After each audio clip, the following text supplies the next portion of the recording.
అస్తవ్యస్తం చేశారు. నా ఉద్దేశం వాళ్ళు ప్రతిదానికి ఒకటే చెప్తున్నాను, విధ్వంసం అస్తవ్యస్తం, ఈ రెండు పదాలని ఎక్కువగా వాళ్ళకి మంచి పత్రికలు ఉన్నాయి. ఏది కావాలంటే అది బ్లేటెంట్గా ఎవడ మీదన్నా సరే చేస్తాడు. మీకు చిన్న ఎగ్జాంపుల్ రుద్దుతారా? రుద్దుతున్నారు కదా సార్. ఇప్పుడు చిన్న ఎగ్జాంపుల్ చెప్తారు మీకు. చిన్న ఎగ్జాంపుల్ సాక్షి పత్రిక అట్లా మీకు చిన్న ఎగ్జాంపుల్ చెప్తాను sir. Rayalaseema lift irrigation scheme ఉంది, తెలంగాణకు సంబంధించి. రాయలసీమ ఎత్తిపోతల పథకం ఎవరి టైంలో స్టార్ట్ చేసాం? 4,000 కోట్ల రూపాయలతోటి వైఎస్ఆర్ కాంగ్రెస్ పార్టీ జగన్మోహన్ రెడ్డి గారు స్టార్ట్ చేసి 3 TMC వాటర్ని శ్రీశైలం నుంచి తీసుకొచ్చి లిఫ్ట్ చేసి రాయలసీమకి చేయాలి, చివరి క్రాప్ వర్క్ ఇవ్వాలని చెప్పి జగన్మోహన్ రెడ్డి గారి ఆలోచనతో మనం స్టార్ట్ చేస్తాం. పోతిరెడ్డిపాడుకి సంబంధించి చేస్తే ఏం చేశారు సార్?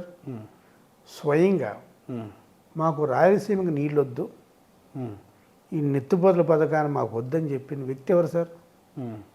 చంద్రబాబు నాయుడు గారు కదా.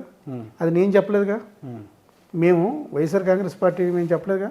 పక్క రాష్ట్ర ముఖ్యమంత్రి చంద్రబాబు నాయుడు గారిని ఒప్పించి బలవంతం చేసి దాన్ని క్లోజ్ చేయించారని చెప్పి ఆయనే చెప్తున్నాడుగా.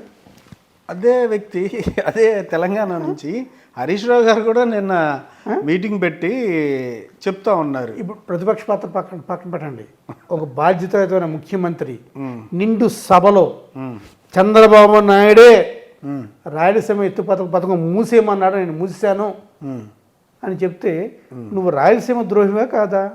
నువ్వు రాయలసీమ ప్రజలకు నువ్వు అన్యాయం చేస్తావు లేదా? అంటే అధికారం అనుభవించిన తర్వాత అంటే ఒక నిమిషం, వంశీ గారు అంటే ఆయన పరిగణలో తీసుకోకర్లేదా? ఎవరిని? హరీష్ రావు గారి వ్యాఖ్యల్ని తప్పకుండా హరీష్ గారిని తీసుకుందాం. ముందు దీనికి సమాధానం చెప్పండి.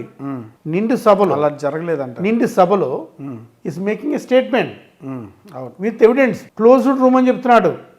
క్లోజ్డ్ రూమ్ లో ఒప్పించానని చెప్తున్నాడు చంద్రబాబు నాయుడు గారిని. చేసి తద్వారా నేను తెలంగాణకి మేలు చేశాను, కానీ వైఎస్ఆర్ కాంగ్రెస్ పార్టీ ఉన్నప్పుడు టీఆర్ఎస్ లాలుచిపడి తెలంగాణకి అన్యాయం చేసి నీళ్ళన్నీ రాయలసీమ తీసుకెళ్ళిపోయారని చెప్తున్నారు కదా. సో నేను అడిగేదండి, దానికి ఈ ఆంధ్రజ్యోతి పత్రిక ఏమి రాసింది ఈరోజు పేపర్లో? సో నేనేమన్నానంటే వార్తగా వాస్తవానికి దూరంగా ఈ రుద్రుడి కార్యక్రమం అంటున్నారు సార్, ఆ రుద్రుడి కార్యక్రమం చేస్తున్నాను. ఎంత బ్లేటెంట్గా దొరికి కూడా టీడీపీ వాళ్ళు సమాధానం చెప్పకపోతే ఈ ఆంధ్రజ్యోతి లాంటి పేపర్లో ఇంకా అబద్ధాన్ని అది కూడా తప్పుగా మాట్లాడితే ఎలా ఉంటుంది?